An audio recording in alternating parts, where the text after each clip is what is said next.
everybody. You are enjoying so many sequels today. I'm Josh. I'm Andrew. I'm Garrett.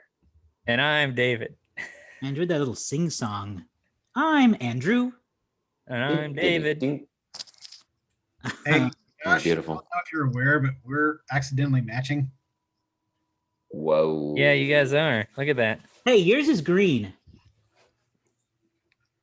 Mine is gray. It's all about the lighting. It's all about the lighting. Welcome to my world, Andrew. Welcome to my world. And I'm not wearing a red undershirt, so the podcast listeners are confused. Well, Yeah. Hey, I got a compliment from one of the video listeners, because you can watch this on YouTube as well, about my letterbox tag. So I'm gonna check it out. I nice. can't remember how I got it. I think if you go to letterbox.com, the desktop version, there's a merch section. They've got they've got 2 shirts and a hat. Yeah, Check it out. I keep meaning to buy one myself. It's a good hat. I like it too. Well, and every now and then they have a shirt on sale that has the Letterbox logo and it says "Be Kind, Rewind," and I want that too. Mm-hmm. Letterbox, not a sponsor of this show, but should be. Very much so. We are a sponsor of them. where do you see the merchandise at? I'm not sure. I can't remember. I'll have to look it up. I'll send you guys the link. What are you online shopping right now? We're doing a show. We're doing a friggin' show here. Well, I would just like to say, hey, you never know. Maybe they'll send us free hats for mentioning them so much.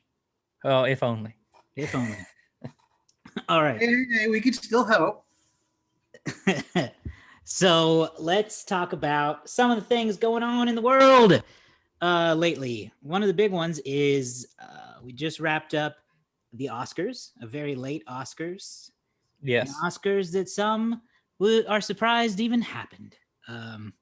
We won't, relitigate it too much, because if you're a follower of us on Instagram, which you should be, at So Many Sequels Pod, we did an Instagram live after the Oscars where we talked about the show and what we thought of it and all that. So Kind of.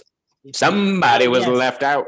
Well, somebody's phone didn't want them in. That's true. I don't know why. That was weird. But the rest of us talked about it, and you should go follow us on Instagram at So Many Sequels Pod and watch that for all our thoughts on the Oscars. Yeah. But tag us in any of your Oscar conversations. We'd love to join. For sure, and let us know what you thought in the comments. However, if you're like most people, you probably didn't watch the Oscars. Yeah. Which is what I'm going to talk about next. Boy, what a drop off. Huge ratings drop off for this year's Oscars. Most live events, especially award shows, have seen a huge decline in ratings this year, over the past year, mostly attributed to the pandemic for various reasons people are still trying to figure out.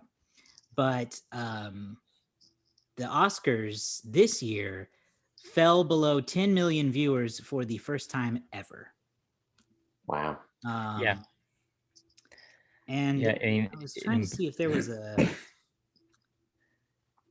In terms of percentages, it's like a 58% drop in viewership. Huge. I don't have the exact data pulled up here, but yeah, it was embarrassingly low number.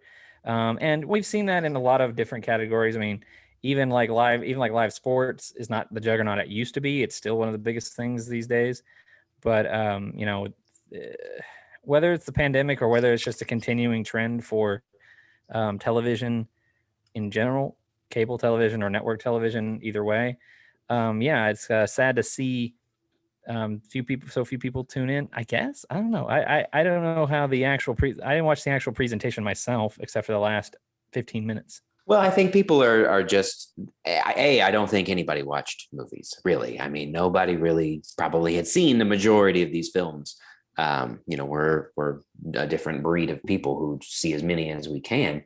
Most people don't. And then during the pandemic, I'm sure people have other things that they have learned to fill their time with, and they're not interested in watching it. Plus, I'm going to throw this out there. I just had this thought now, is I think the Oscars is a fault of, what do you want from us type situation. You don't want hosts. You don't want hokey gimmicks that are corny and cheesy. But then when you take all that stuff out, everybody calls it boring and uninteresting. So I feel like there's just a lack of interest overall in this type of award show. The Grammys, you have these live performances, and you can incorporate more live things like that into the Oscars. And I think they should. But really, it becomes a point of like, how can you entertain us when you don't want us to be silly and over the top like we used to be with Billy Crystal, and don't want to fill it with anything else other than just information? And a party to that is that the Oscars' reputation over the last 10 years has been waning. Whether that's the Oscars So White or the recent, even when they had not long ago when they had host Chris Rock doing kind of like off-color jokes about Asian Americans. It's kind of, the Oscars have been trying to change, but way too slowly for the people who want to appreciate that, I guess. So yeah, like you're not like I would say the millennial and Gen Z generation is way less interested in the Oscars than the previous generations to begin with. Then you add on a pandemic where not as many people went to the movies. So yeah, I think there's a lot of factors, and just general trending away from television as a whole. Like there's a lot of factors that go into it, but 60%, that's even bigger than I think people could have predicted. Yeah, it's big. It was still the most watched of the award shows over the past year, which it always is. The Oscars is the biggest award show of the major ones. I just saw it. It got 9.8 million viewers compared to the Grammys 8 million viewers.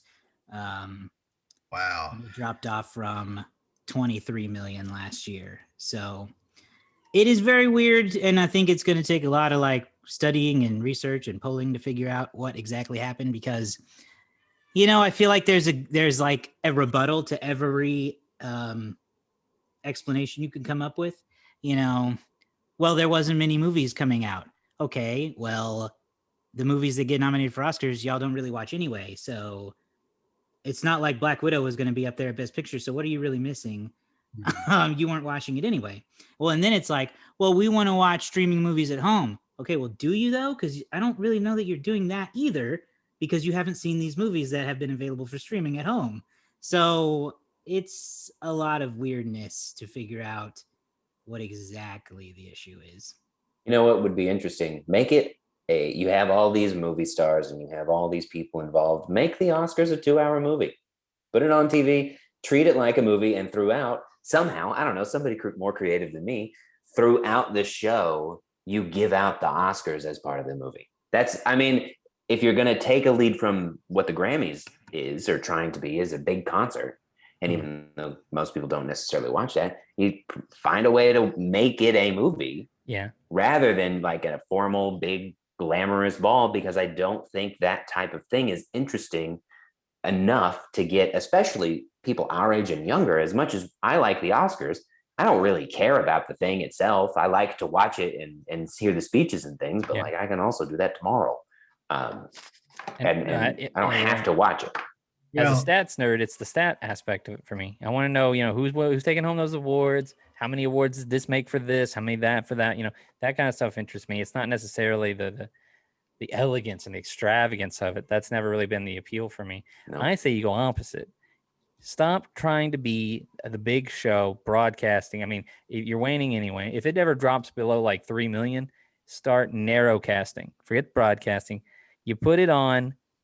You put on a small show, right? You make it available on every platform you can.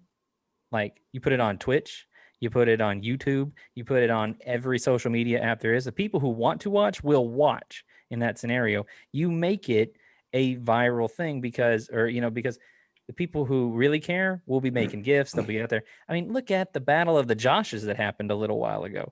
That was something that nobody planned, and it dominated the conversation for like at least 2 days. The Oscars could do that if they weren't so concerned with, well, we got to, have a big primetime time slot, and we got to have, advertising and sponsorships, and we got to, make sure all this stuff is, the height of elegance. Like, forget the height of elegance. People who are interested in this stuff, I don't know.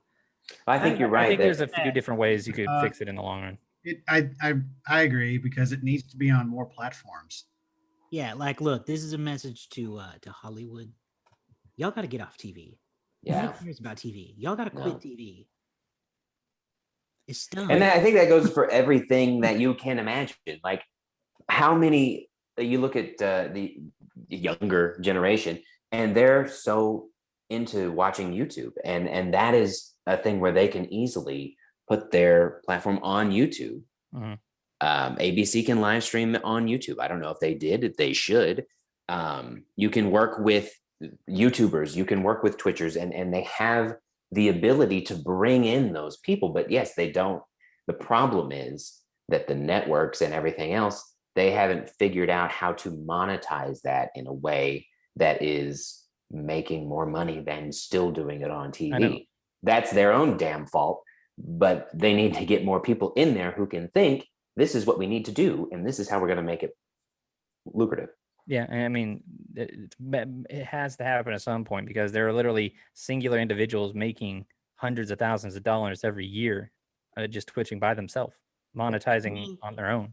ABC owns the broadcast rights to the Oscars, meaning the Walt Disney Company. So I feel like they would have gotten more than 9.8 million viewers if they just said, forget ABC, and live streamed it on Hulu and Disney Plus at the same Absolutely. Time. Should have. Yeah. Without question. Well, here's something else too. You know, it's who has antennas? Who has cable? If going to see an award show about people being in movies and people working on movies, why not show it in a theater? You know, why not put that would be, I mean, yeah. We see it at Circle Cinema, and we have now for like last 3 or 4 years, I want to say, give or take. 3. Sure, 2 or 3, something like that. So, and it's going to a movie theater to watch an award show about movies is a very rewarding experience, because it's because you're in the place where you kind of lose your your imagination kind of runs free. So why not just kind of be in there? It's almost like you're part of the show itself. So that's what I would say is, have it. Make a deal with Cinemark or AMC or somebody. Yeah. Like Fathom Events. Make it a Fathom event. You got to learn to adapt. It would help those theaters out. I guarantee it. Probably. Yeah. Learn to adapt. I think, Josh, you also sent us an interesting article. That's kind of I don't know how to feel about it. There's a little bit of like the theater exhibition industries kind of cheering on this terrible ratings performance. Yes, the movie theater companies were thrilled to find out that the ratings were terrible, because it signaled to them that without us, nobody watches your movies. There was a big question of will 2020 and the pandemic be the year that kills the movie theater? And it damn near almost did. And it did kill some large theater companies, unfortunately. But this was a big sign to those theater owners that without us, your movies aren't seen by as many people and your award shows aren't cared about anymore. I was trying to find a quote here from it. Yeah, a big reason we watch award shows is to see if the art we loved was also loved by others and rewarded. But if you didn't watch it in the first place, then there's no emotional attachment for you to tune into the awards. That's got about 1 year to be disproven, because the theaters are going to open back up, and if next year the Oscar, the Academy Awards pulls like a 7.2 or 6.8 million viewers or something like that, it'll be like, okay, well, it's not the theaters then. It's just whatever, it's whatever else. I mean, I think it's a fair point. I think it is a fair point that even with access at home to a lot of these movies, which, you could have watched Nomadland at any time between January and March, I think, at home on Hulu. Right. Right. Yes, you could watch the Best Picture winner included with a Hulu subscription since February.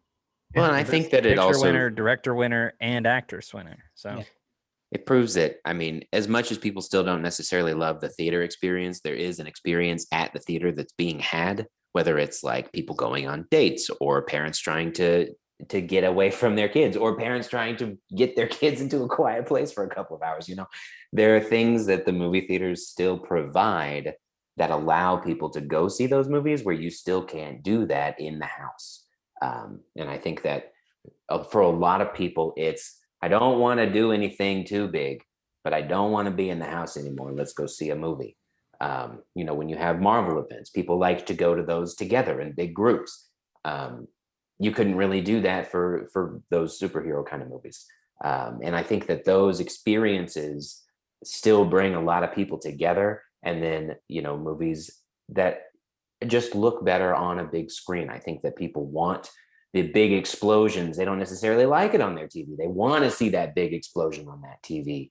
And those are the things that would bring people in. Yep. So the Oscars producers should listen to this podcast. Mm-hmm. Welcome to the show. This week we are talking about brand new movie, Mortal Kombat. This is the first real reboot of the Mortal Kombat film franchise. We reviewed the original version, the 1995 version. You can find that on our YouTube channel and our podcast feed in your favorite app. That's right. This is kind of erasing all that and saying, let's try again. So Mortal Kombat, it's true. Yeah, no, it's cool. This movie was directed by Simon McQuoid, who this is his first movie. This is his directorial debut. It appears he has done nothing else other than commercials. Mm-hmm. So I have nothing to add on him. Written by Greg Russo, mostly. Yes. Screenplay by Greg Russo and Dave Callaham, who also did... Well, he's done a handful of comic book related things. He did Wonder Woman 1984 with Patty Jenkins and Jeff Johns, of course. Zombieland Double Tap was a co-write of his. And he has also co-written the new Shang-Chi movie from Marvel. Wow. And the upcoming Spider-Verse sequel. Very popular guy right now. Very popular guy. Quite indeed. So, much like the first Mortal Kombat movie, this one doesn't have a lot of big name stars. It really doesn't have any big name stars. No, not really. Not at least not like Hollywood A-listers or anything. No. I mean, I don't know any of these actors by name. I know one as being on the Supergirl TV show. Yeah, I know one by reputation. Who's that? That would be Joe Taslim. He is Sub-Zero. He is a legendary martial arts actor in Japan. By this point, he was his most famous movie is The Raid. I'm not as up to date on martial arts films as I'd like to be, but The Raid from 2010 is easily considered one of the best modern martial arts films. So he is honestly maybe I'm overstepping here, but I think he is considered by many to be one of, if not the best, martial arts actors out there today, especially in foreign markets. He plays Sub-Zero here, which might be, based on what I've seen and what I've been reading, might be the best casting choice they made for this whole thing, because he brings that level of authenticity because he's a great martial artist and really good working in film. Yeah. So if you're familiar with Mortal Kombat, the game or the movie, you will be pretty familiar with the story here, or at least the basic premise. For those who aren't, the movie centers around Cole Young, who is a brand new character, original character for the movie, who is basically pulled into this fight between two worlds. Earth realm. Yes, the Earth realm and the outer realm? The Outworld. Outworld. Yeah, that's what. Yeah. All right. Who compete in this grand tournament called Mortal Kombat. If the Outworld wins a 10th tournament, they take control of Earth realm, and they must gather Earth's mightiest heroes to basically stop that from happening. So, very similar premise to the 1995 film. Very. Which it's going to be hard not to make comparisons between the two. Of course, it's the only thing really we have to compare it to. I mean, you can look at Mortal Kombat Annihilation, but let's face it, the 95 original is what you're going to be comparing this to. Annihilation will be compared to the inevitable sequel to this film. Yeah. So let's gather some first thoughts. Mhm. Who wants to go first on that one? Who wants to share their initial? I'm kind of scared too, honestly. Okay. I've seen a lot of opinions already online. So what I'm going to say is I'm going to harken back to the one word, but I'm going to do more than one word thing that we used to do. And I'm just going to say this is cool enough. Cool with a K. Cool with a K. This is cool enough. And I think that I enjoyed myself. I was entertained. I think that's what everyone should be looking for. Like I said, it's hard not to compare it to the original, but I think if you're a fan of Mortal Kombat, I think there's things to like about both of those Mortal Kombat movies.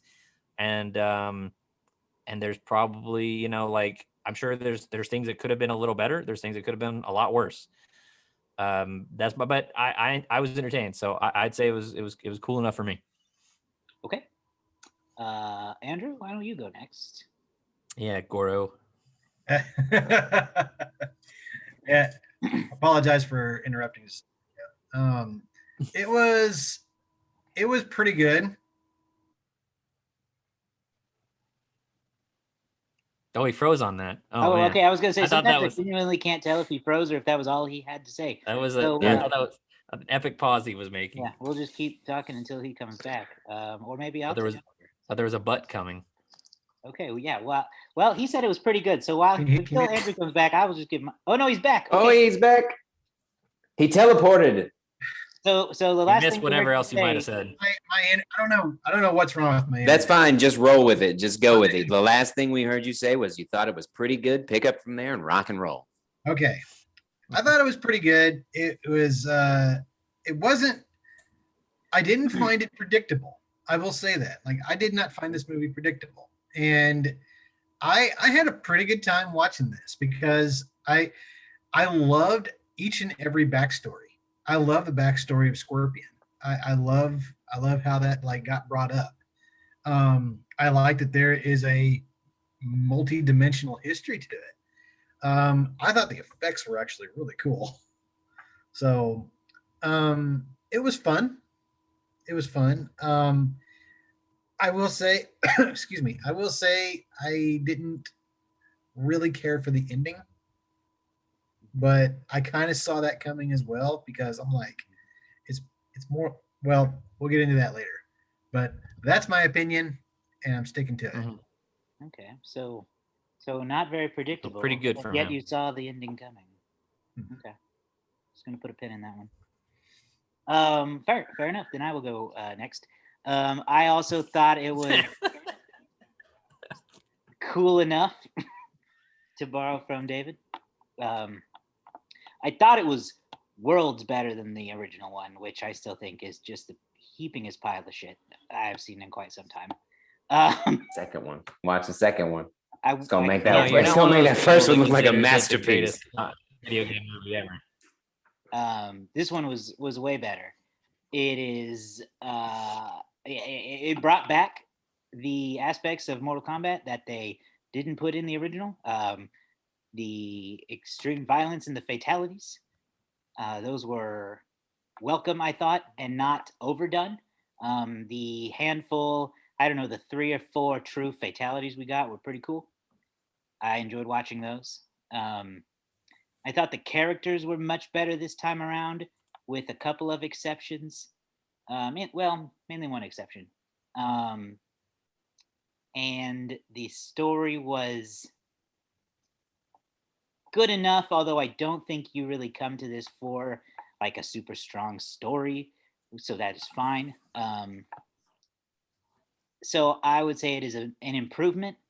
There's still some things I think could be better about it, and I'm sure, like everyone else, I have some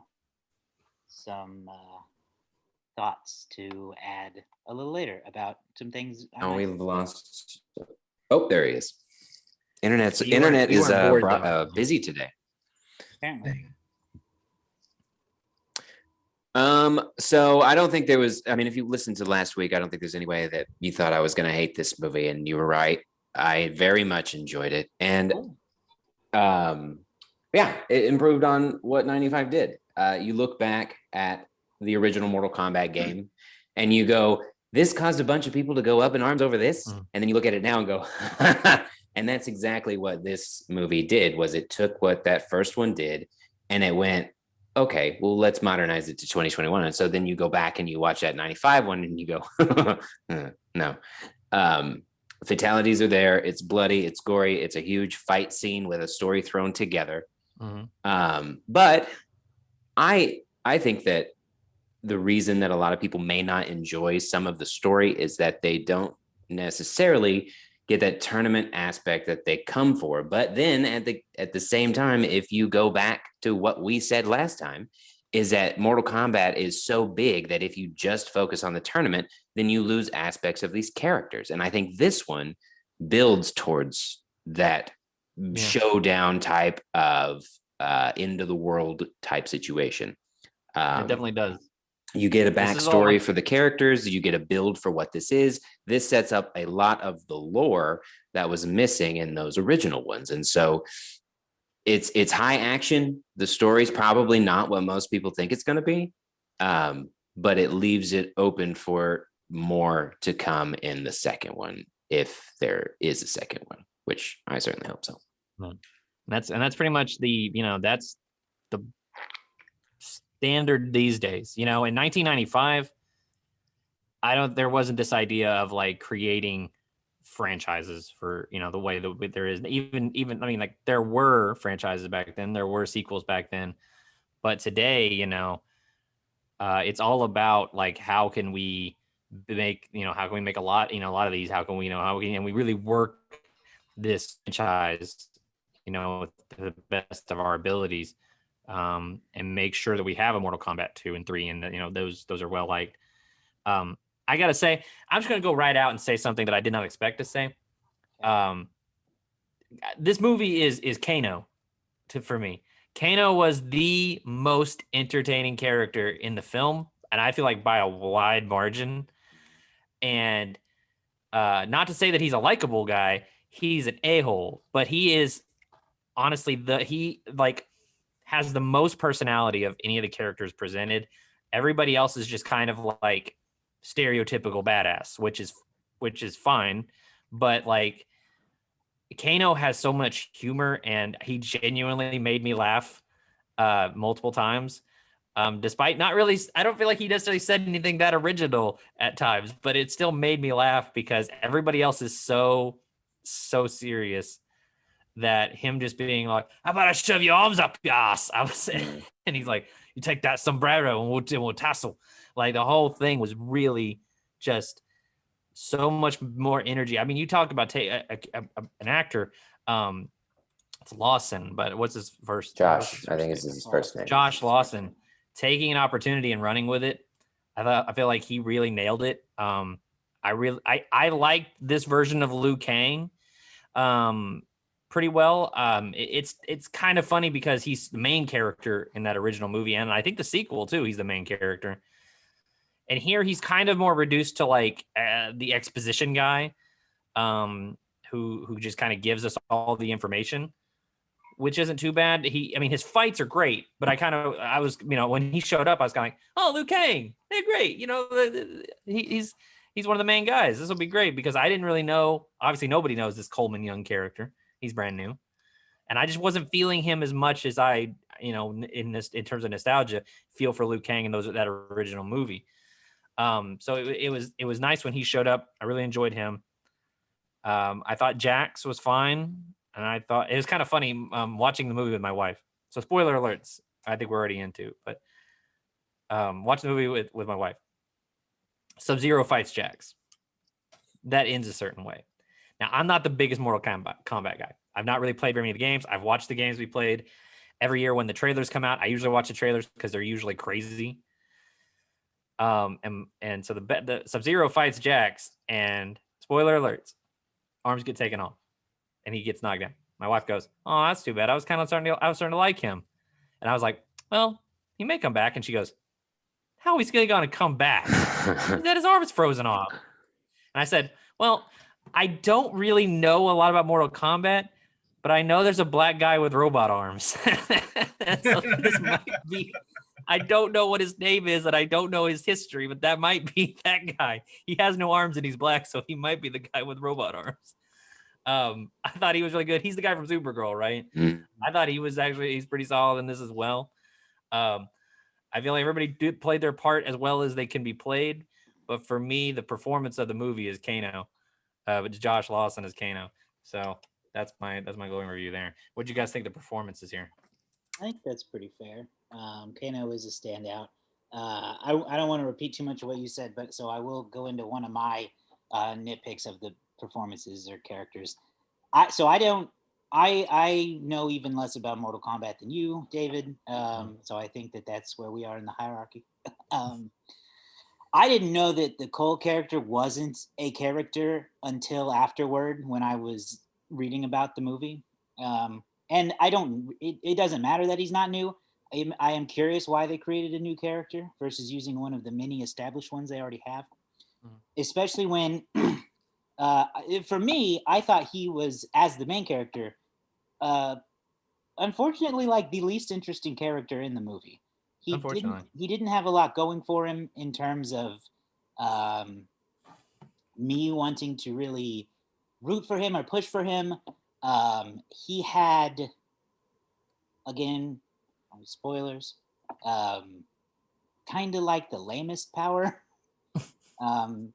which was kind of questionable at best as to what it is. Like, he has Black Panther's armor, I guess. Yeah, I didn't gold he has gold vibranium armor.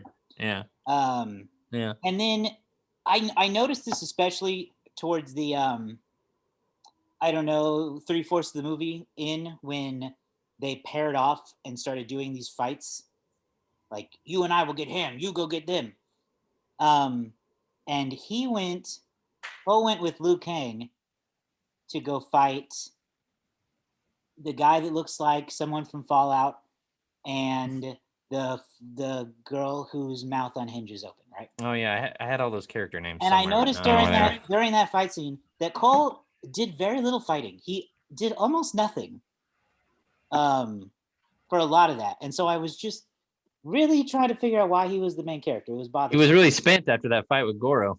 Yes, yeah. Possibly so. But he just, for a main character, he did the least amount of work in the movie, and I was a little just confused by that. Everyone else was pretty good, though. It wasn't I wish anyone else were the main character. Yeah. It'd be interesting if, like, their power, they kept talking about their powers, and it would be, like, interesting if their powers meant something deeper. And I don't know if that's just an aspect of the video game that's just kind of like the powers are just cool powers that people came up with. But, like, I don't know what the armor signifies as a power set, but nobody else's powers really seem to match that much. Jared, do you play Mortal Kombat? Yeah. I don't play it as Sonya hardcore. Blade shoot purple rings out of her arms? She does. She has various powers. And again, I liked that they set it up in a way because, yes, in the game, most even regular normal humans have some form of power that they use. So I was glad they set that up. Again, I'm not as like deep hardcore into the game. I've played the games and I've played several of the stories. But I mean, from those original ones up until like 9, 10, 11, where we are now, I didn't really play a lot of those in the middle. So a lot of the story, as far as the game, I don't necessarily have. But yeah, Sonya has stuff. Kano has his laser eye. Jax has the robot arm. So, but I don't know if they really connect because they all had them in that first game. What I did like, and I tend to agree with, I wish they would have handled Cole a little bit differently, because what they did with Scorpion was give you the lore that was missing from the first one. So Scorpion is a big fan favorite, and his story is accurate to what they portrayed in this movie. They weren't just bad guys in general. There's a lot more to Scorpion, and there's actually a cartoon on HBO Max or Netflix, I can't remember, but it's like Mortal Kombat Legends, Scorpion something or other, and it gets into the background of Scorpion. Yeah, and I thought that was really cool. This takes off of that. What I wish, instead of what I wish they would have done differently with Cole to give him a little bit more is rather than give him that weird exoskeleton, tough skin with the things. I wish that his power would have been using the spirit of his ancestor to turn more into the scorpion that you see in the original movies. And so the whole from what I remember of the Scorpion lore is that he does die. All of this happens. He goes to what they call the Nether Realm and then is manipulated by Quan Chi and some other people to come back as like the demon, or he basically like kills everybody in hell for revenge and then becomes the Nether Realm champion to go fight in the tournament. If they're not going to worry about Nether Realm, and I don't know what they have planned for the future, I wish that, because you get glimpses of Cole seeing these things throughout the movie of Hanzo and that. And I wish that once he found that power, it would have somehow morphed to where he would have seen that, learned more about it, and then is able to use the same kind of power that his ancestor had rather than have his own thing. Because I think that would have given you a tie to an actual Scorpion and put it on the good guys team. I think that's something that they could have done that would have been a little bit more interesting and connected rather than just kind of give him his own thing. Yeah, personally, because I do agree he was not my favorite of them. Who knows what's going to happen in the next one? And I think that they backed off of like Liu Kang and all of that because of everybody knows Liu Kang. Even if you don't really know much about Mortal Kombat, Liu Kang is somebody that you know. And maybe they were just wanting to go a different route, didn't want to show you the same story, give you some elements that are different. And who knows what they're going to do in the second one. But yeah, that's what I thought. Well, and I guess I get the idea of having a character who's more of an analog for the audience, somebody who isn't initiated into the Mortal Kombat realm. But it just kind of feels like the people who are going to be really excited to see this movie don't need that analog. You know, they know the characters and they know, so they'd rather just get right into it as opposed to having like this, lead up into it. And for the casual fan, I feel like it's not as complicated as needing to relate to someone like a Cole, especially when you have all these other characters showing up who are vastly more, interesting. Even Jax and Sonya Blade, they're like really on top of it. They've been studying, the lore of Mortal Kombat for years now. I liked the allusions to Pat. Like, I mean, there are characters who are Mortal Kombat characters that you see in like not cave paintings, but paintings in the caves, and, it's kind of funny. Like, I would just like to see more of that. And a lot of people, like you said, Garrett, are going to complain that like, we want to see the tournament. And like in the first movie, there is a lot of buildup. And then like we talked about, like the last 40-ish minutes are the tournament. Here, they don't even necessarily get to the tournament. Apparently it's okay. Or apparently it's not a very well regulated tournament of death sport, because people just killing each other before the tournament starts. So it's just kind of like a free for all. It's so funny to think that like there's been and there are rules, but they made clear that the gods don't care to enforce them. Except for Raiden, the protector of Earthrealm, and that's the one that's in danger. So sure, he cares, but yeah, none of the other ones are even like, whatever. So like, not our fight. Whatever happens. It's like, I feel like we still, hopefully, maybe the next one we'll actually get into this, because I guess technically Earth wins this one because the Outworld doesn't have anybody to represent them. Is that what I'm supposed to take away? Because like, is there still a 10th battle coming, right? But does Earth win by default now? That part of the story does make it made it a bit confusing for me, and I've read some complaints from fans online who also found it strange that they made a Mortal Kombat movie with no Mortal Kombat in it. Technically. And so it does, the question of they still have to prevent a 10th win, that is still unanswered, which could be, it could be the basis of the next one, but by not including it left a big opening. Yeah, but I mean, let's talk about the sort of the high part here, which is the fatalities. Let's talk about the gore. Andrew, what was your Blood favorite spurts. fatality?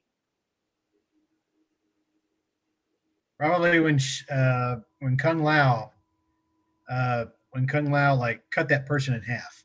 With the Yeah, spoon, buddy. I just That remember was seeing exactly the one. That I was a think cool one. I leaned over to you and I was just like, that was badass. We did do that. Like, That I was really happy about that felt straight out of Mortal Kombat 11 or 12. Like that was holy S. Yes. I was Flawless like, victory. I- We even put that in. flawless victory. I will say that it's like this is the type of movie that if you are a fan of these video games, you need something like this, and that right there drives it home. Mhm. And I'm like, Deliver. when there had been many instances throughout the entire movie where you saw blood, you saw a lot of blood, Mhm. but then you see that, and it's like, Yeah, they held, those signature moves didn't come out until like the big fight started. Yeah. but every once in a while you'd hear like Kano wins. Yeah, I that was remember funny. I thought all the little references that they peppered in, I thought those were they were usually worked for me. Yeah. Kano wins. I actually said, "Ha, that's like the game," and flawless victory. When Scorpion finally yelled, "Get over here!" which I waited the whole movie for. I mean, the David, whole movie. you'll appreciate this since you watched it at home. The theater audience audibly reacted to all of those moments. Yeah. They loved it. And again, as a not Mortal Kombat person, some of those I got, and some of those I was like, why are we cheering? Yeah. But it was fun. I'm not often in an environment where I don't understand the fandom, and here I was not understanding. Some of them could come off fairly innocuous. I could understand that, because like you'd be like, well, you just said flawless victory. Is that a thing? I mean, I know that one. Sure enough. I knew that. But yeah, I got nice little kicks out of those. All when those they would fatalities, all those fatalities, and all those one-liners really spoke to the opening night crowd.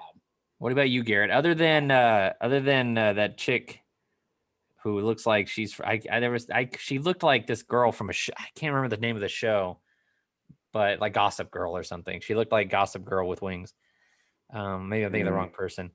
But what was your favorite fatality moment in this? I think for me it was when obviously Kung Lao was probably the best, but yeah. I also have always been a huge Jax fan, and so whenever he got a chance to shine and smash that guy's head, just like he was clapping for a standing ovation. And it's fun because again, you do want to see the gruesomeness, as weird as it is to go into these movies. That's what you expect. And so when he, you can anticipate, you see him smash his head and they just kind of leave it to your imagination. A lot of times that's what they do, but they go full in and they smash it and then it comes out and then you just see the everything is gone and missing. It's all gooey. For me, that was a surprise because when you see something like that, it's like, okay, you're not gonna get the full on 100% crazy, and then you did, and I was like, there were many times whenever I was excitedly gasping, covering my mouth, very happy. Which makes me sound upsetting. This is my message to Hollywood right now. If you ever again make a Mortal Kombat movie or a Saw movie, and you cut away from the gore, I will find you. I expect gore in those movies. I have built myself up for it. I'm ready to be grossed out. Don't try to make it. Don't try to save me. You can't save me. Yeah. Anyway, what were you gonna say, Andrew? I feel like you were making a Goro joke. What about when Goro got his fatality? You know what? Goro was I mean, I liked when he got killed, but he wasn't as big bad as they tried to make him out to be. No, they did a decent job of building him up, but like whenever he came out, I don't know. It's like something was missing. Yeah, well, Cole beat him, and Cole's like brand new to this whole game. So yeah, he never got the upper hand either. It was like, oh, he's dead. Yeah, you didn't get to see a lot of fun with Goro. Goro is a thing that can really do a lot of damage, and he really didn't. Which, whatever, I can live or die without it. He's definitely a presence to be reckoned with in the game. But David, you watched some of the features, and what I enjoyed about a lot of these is that they really tried to use as many practical effects as they could. Yeah, they shot without a lot CGI. Of really, Obviously, you can't have a 4-armed human being play Goro because that doesn't exist.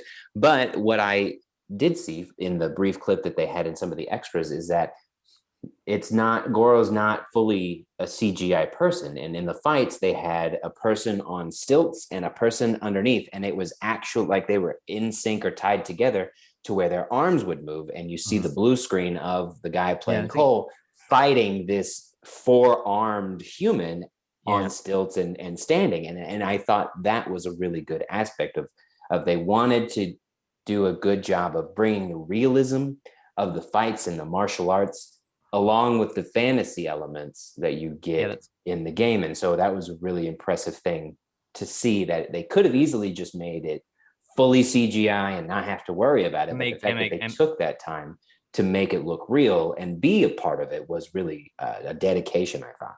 Yeah, the fight between Cole and Goro could be entirely CG, but it's so much, and VFX has gotten this so good over time where it's always better when the actor has something real to react to, and so they have like the real actor there fighting, a person on stilts. It's not going to be the actual character as you see it in the movie, but something to really react to. And from a visual effects, oh gosh, the sunlight right in my camera view. Yeah, sorry, Abrams lens flares there. For the visual effects artists to have like an actual physical reference to go off of really, I think, helps make for the best combo. I was trying to think of a fatality that we haven't said yet, and I'm just gonna say that I'm gonna reference the big bad, Shang Tsung, when he gets Kung Lao and he sucks his soul out of his face. I thought that was pretty gross looking. He was a Dementor. He was a Dementor the whole time. I have a thing about Dementors, and I don't know if this is the platform to get into it, but the Dementors have the wrong name, and I'm just gonna put that out there. And if you guys want to prod, we can prod on that later. But they're poorly named, the Dementors. We'll keep that in mind. Get into it someday. Get in that whenever we eventually get to Harry Potter. I want to get into that. The guy who played Scorpion. No, not Scorpion. The guy who played Raiden has been in a handful of other things too. But you guys would probably most recognize him from the Thor franchise, where he plays Hogan, one of the Warriors 3. When I realized that, I was like, oh, that's why. I felt like I recognized him the whole time, but I couldn't figure out exactly what it was. Anyway, what else do we want to talk about here real quick? I was going to say, I feel like one of the most satisfying fatality, even if it wasn't the coolest, was when Sonya put that gnome hand of Kano's own loogie through his eye. Not the coolest, but probably the most satisfying. That one felt definitely the one that they built to the most. That was the one that had the most, the antagonism between Kano and Sonya Blade had the most story going on. I was wondering about that because I didn't know what she put through his eye. You didn't know it was the gnome? Well, I saw the. That's when he was asleep. That's when he fell asleep. He fell asleep through the gnome part and forgot that part. You saw him spit a loogie at the gnome, right? Say what? You saw him spit a loogie at the gnome, right? I remember the gnome. Oh, wait a minute. Yeah, he did, didn't he? Yeah, okay. He was asleep.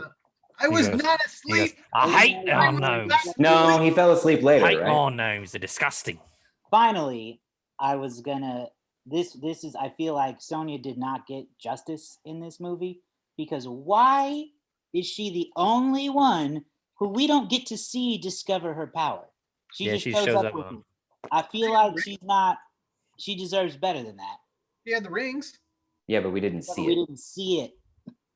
She just shows up with them. She doesn't discover she has them. We got to discuss. I guess she can't until she gets her mark, and she has to kill Kano to get her mark. Like Cole got his in like that rage to protect his family. Kano got his when he got mad enough. Was there another one? Jax got his when he was trying to save Sonya, and then Sonya just shows up and already has it. Like, come on! It is frustrating. One woman like that. And I'll piggyback off of that, and then hopefully maybe answer a question that was left as far as the tournament itself. And so for me, the tournament will continue, and that this was not it. So the whole premise, at least from my perspective of this movie, from what I picked up, was Shang Tsung was like, we ain't gonna wait until the tournament. We're coming after them now because I want Earthrealm, right?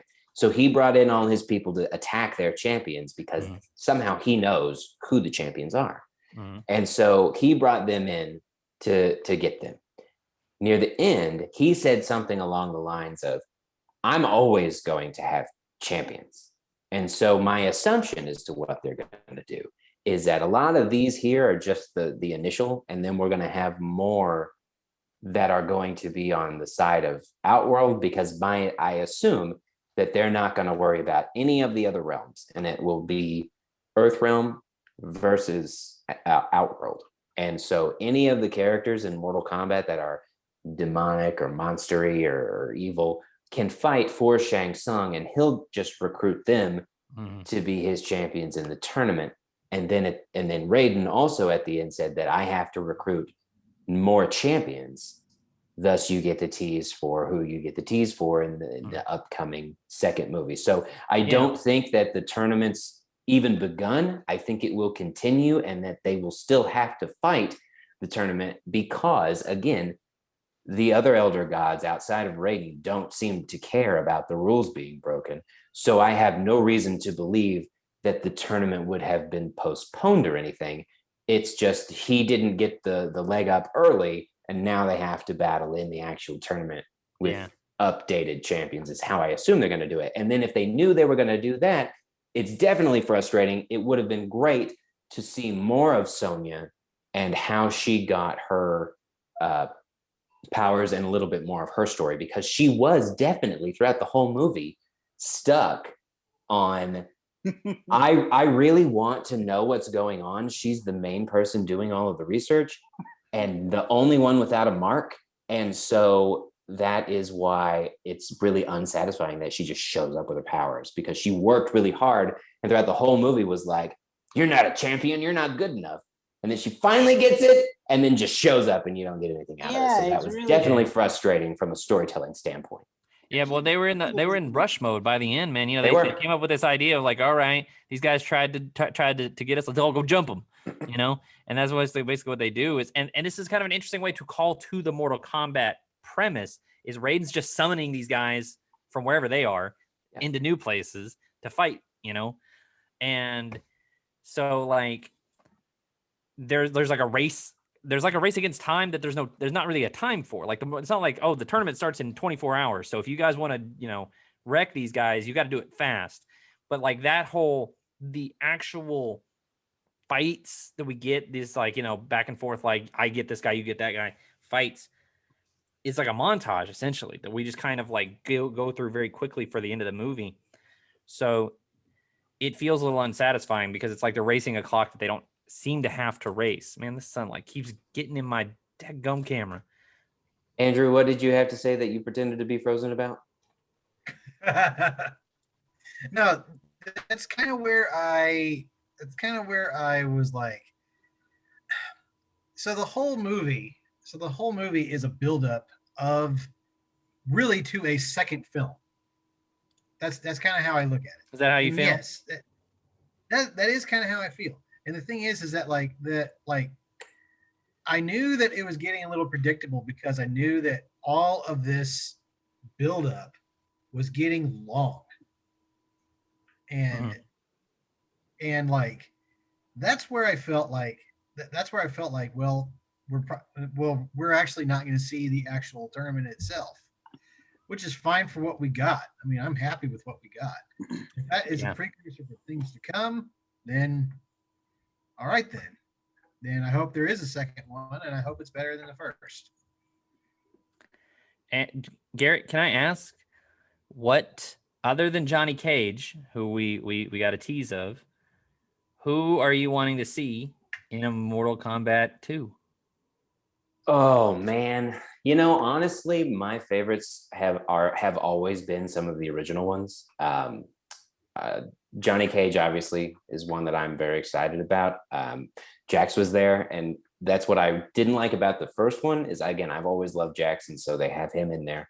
I like a lot of the cyborgy people that they have. You know, Cabal was in this one, which was nice. They have Stryker and Smoke and a bunch of other ones that you can throw in there as well. Reptile was also in this one, and he was in the first one as well. I was shocked he was in the first one, and then he's back here. Imagine what a glow up he had comparatively. You know, like there's a lot of characters that came that they stuck around. That little weird, ugly CG lizard they made in 1995 with Twine, you know, that they had for VFX back then. And he's like a full-on crazy lizard in this thing. Yep. Wow. I think the only thing that I would like to see is my all-time favorite character in the game is Raiden. And you never have had a chance to really see what Raiden can do because he fights. And I would really love to see Raiden fight in some way, shape, or form. That's really the one thing that we haven't ever gotten. I mean, you kind of get it in Annihilation, but is bad like everything else from that movie. So to see a really good Raiden showdown would be wonderful for me. I agree. I would like to see Raiden a lot. I like to see Raiden most of all. I'll be honest with you. I don't really care for Johnny Cage. Really? He's like one of the most popular characters in the game. I don't really like him.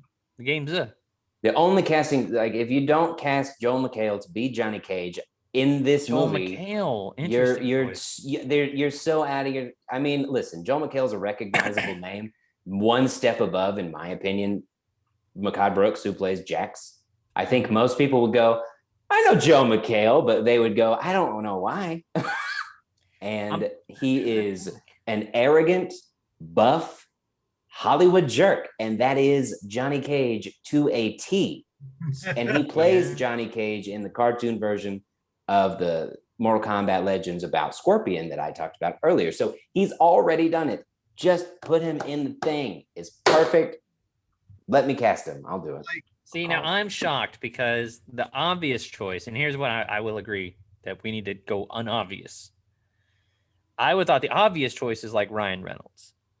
So you're looking for, I think, someone who's a Ryan Reynolds type, and Joel McHale could fit that role easily.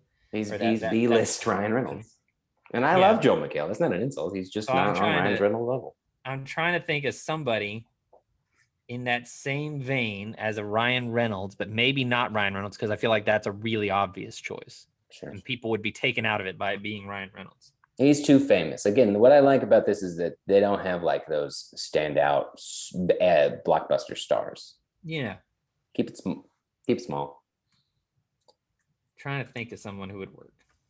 Oh, well, I want to see in related to Ryan Reynolds-ish news, I want to see Baraka get his due. People made fun of Deadpool because at the end of that, or made fun of X-Men Origins Wolverine because they turned Deadpool basically into Baraka. He's like a big, ugly guy with a messed up mouth and swords for arms. So I want to see Baraka show up. I know he's kind of a later era. Maybe I'm sorry, he showed up first in Mortal Kombat 2. So yeah, why not? Give me Baraka. As far as like the weird creature ones go, he's like the one that I know really well. I don't guess we're gonna get like Nightwolf because they showed him on a mural.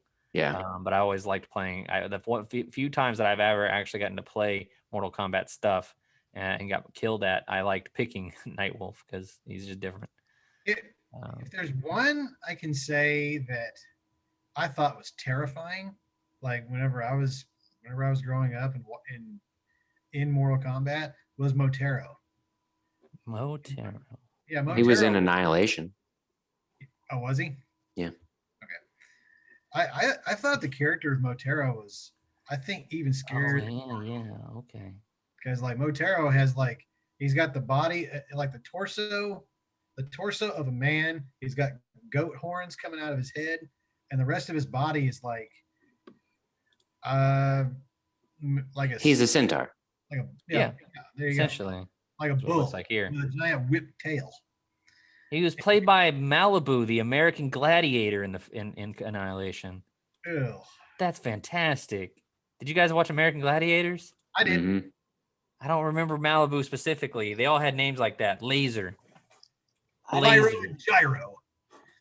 Phaser. Like they all had names like cool stuff like that. I don't know anything you guys are saying, so I will just hope that in the next one they include Batman.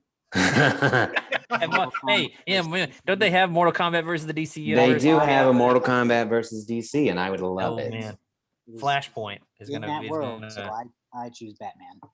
Watch out! You're gonna see Johnny Cage in the Flash movie. Oh, and I Alongside thought Batman. of this wouldn't work anymore because of the fame this person has now gained. But I think the perfect Johnny Cage is Chris Evans from Scott Pilgrim. Oh yeah. Oh, Chris Evans would be great. Would be great. And honestly, I could see him doing he's a- something he's a like great that just dude. because you think it would be fun. I mean, he basically is Johnny Cage in Scott Pilgrim. Yeah. Mhm. And he wouldn't be. It would be like the anti-Captain America. He's so good at that. Like I remember people after Knives Out were like, "Wow, Chris Evans is like really good at being a dick." And I was like, this tells me the only Chris Evans movies you've seen are the Captain America movies. His whole career is playing a dick, Yeah, except no- for Captain America. Right. That's his bread and butter. Yeah. Um, Okay. My- Is there anything else we want to highlight? my final note, because yeah, this is going long now, is we'll see if how everyone else felt about it. If this was like, the Olympics and I'm holding up a card, I give them a 6 out of 10 for almost dropping the ball on how they used the Mortal Kombat theme song. It was not used enough, and when it was used, it was a poorer instrumental version just to signify the arrival of Scorpion, and What then is it didn't kick into high gear until the credits, and that is Yeah, what is it? Yeah. Is it Techno Syndrome? Is that what it's called? Yeah, I agree 100%. They missed a golden opportunity after that initial scene with Hanzo and Scorpion, and then it cuts to the credits, and then bam, you hit me with that Mortal Kombat thing right there, and I'm Everybody's getting hyped into it. and in it. And they did not do that, and that was a huge mistake. That theme should have been playing while they fought. We all would have been dancing Andrew, It would have Yeah. been Hype City, and instead it's got this. If I hadn't, I actually liked a lot of it. My review was almost, if you want to watch this movie, skip to 1 hour and 39 minutes, and you will get to hear the best part of the movie, which is when you finally get to hear Techno Syndrome. And if you really want to get to the best part, skip to 1 hour 39:50, because that's when they go Mortal Kombat. But I actually liked a lot of it before that, so I didn't go with that joke. Fair enough. That was my final note. Can we play it? Do we have the rights to play Techno Syndrome? We can play it during one of our trailers. Maybe during a trailer. We can. Surely that song's on TikTok. Just put one of our things to that. Maybe you can just do it for like 10 seconds or so. Yeah, we'll just all dance for 10 seconds. You put it on TikTok. Yeah. We will accept that usually. Anyway, All right. Move on next. I think you probably have opening night numbers, don't you? Yes, I have opening day numbers. So there's not a lot to say here. No. It opened. So we're this fresh. This is one of the times where we do a really fresh movie. It just opened last night. I watched it at home on HBO Max. You guys all in the theater. And despite its home release, the film still had a $9 million opening day, which was good enough to finish number 2 for Friday behind, I think, well, that's interesting. I've not heard of this movie. It's called Demon Slayer, the movie. The anime movie, yeah. Yeah. So there you go. That's your real stats. I mean, for that's about what their estimate though was for opening day. So I think we got a good chance at like a $20 to $25 million opening weekend, which is nothing too shabby as we're still making our way out of the pandemic. Top movie of the year is officially Godzilla versus Kong now. There's no there's like basically nothing's even close now. Yeah. Mortal Kombat will probably be second. I don't know. I'm question. I hope this movie makes good amount of money because I really want a second one. Yeah, let me double check that real quick because Godzilla versus Kong is up to over almost $100 million despite the pandemic. It's at 83 million domestic, which is really good. Tom and Jerry still at number 2, Raya and the Last Dragon number 3. So opening at 9 million puts Mortal Kombat in the 9 spot. So there's a chance for it to at least make it into that top 5 and stay there for a little while, at least until the theaters get back to like 4,000 theaters open. So there you go. And then anybody have any other comments about the box office stats? Not really. It's good to see big numbers again. Considering I had seen on Twitter this morning that makes Mortal Kombat the 3rd biggest opening day of the pandemic behind Godzilla and this Demon Slayer movie. So that's pretty good. It is.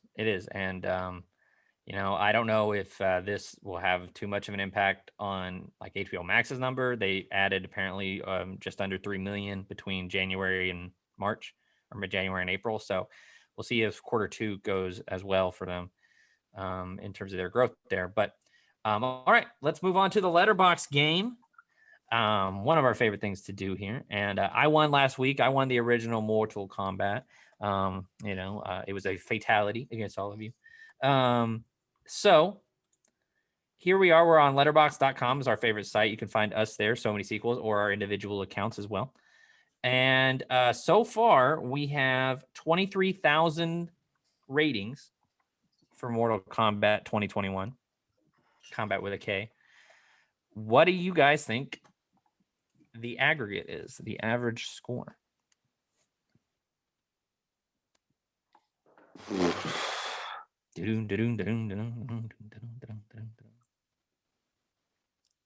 gonna go with a 3.2. 3.2 guess from Garrett. Yeah. What was the first one? The original? Anyone remember? Oh, hang on, I'll pull it up here. I believe it was a 2.7. Yeah. Hang on. Is that right? I think it was something like that. It was 2 point something.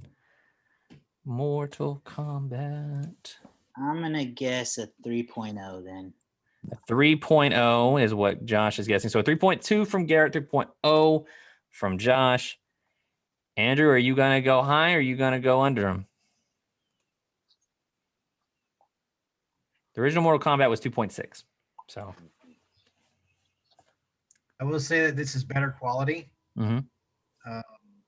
This I didn't thoroughly enjoy. Well, anyway, I'm gonna go with 3.5. 3.5. So 3.2 from Garrett, 3.0 from Josh, 3.5 from Andrew. Those are your guesses for the letterbox game. Anybody want to change? I didn't think so. So the winner this week, no ties. The winner this week is Josh. And I think you're going to be surprised when you hear that the rating is a 2.7 so far. Wow. Only 2.7. Only a point higher than the 1995 original. I mean, that number could sink more, or maybe it could go up. Again, this is just the day after release. So maybe at the end of the year, we'll have to reanalyze how our films actually performed. But as of today, a 2.7 for Mortal Kombat. I'm going to read some reviews that we have here. Josh has already got a review in. Garrett, I think you're unique in this. You're a big fan. Yeah. I've been reading a few of these letters since I knew that I had the game today. I read a few of these scores ahead of time. A lot of fans not liking it, and that's kind of surprising to me. A lot of people there's this guy for IndieWire here who's got the top comment that's 1.5 stars, and he lays out how he feels. I don't really agree with him on most of it, but he lays it out there pretty easy. I'm trying to find like kind of a pithy, quick one that I can read here because I don't want to read one of these. I did read while you look for that. I did see a lot of fans claim that it is worse than the original, and that's just no. I think that people are like me, where we're going to get into our own personal ratings here in a minute, and the way that I rated the 1995 movie is a completely different thought process than I rate this movie. So while the scores are going to be very similar, it's a completely different thought process of it's a lot of nostalgia. I hold it true to my heart because that's what I grew up with and that's what I watched. But there's no question that that is not a well-structured movie. Yeah. And from a movie quality standpoint, this one's much better. But I understand that fans, fandoms tend to ruin things, in my opinion, if you're too hardcore. And I'm not surprised that if they're not getting what they expected, they would not like it if they really like that first one. No, and I don't agree with it. Again, as a fan, I don't agree with that thought process, but I understand it. 100%. I say this all the time. It angers people all the time. But there are certain movies that are nostalgia movies that you like because you watched them when you were 7 or you were 10 or you whatever the age was. There are films, and people don't like to hear this. Space Jam, the original Mighty Morphin Power Rangers movies. Those are nostalgia films. They are objectively bad if you were a 35-year-old who went to see the Power Rangers movie in 1995. You went out going, man, kids are dumb. But we love the crap out of those movies because they were special. They were the right time at our age. They hit everything we imagined. And so we go back and we watch and we might say, this doesn't really hold up as well, but I still really love it.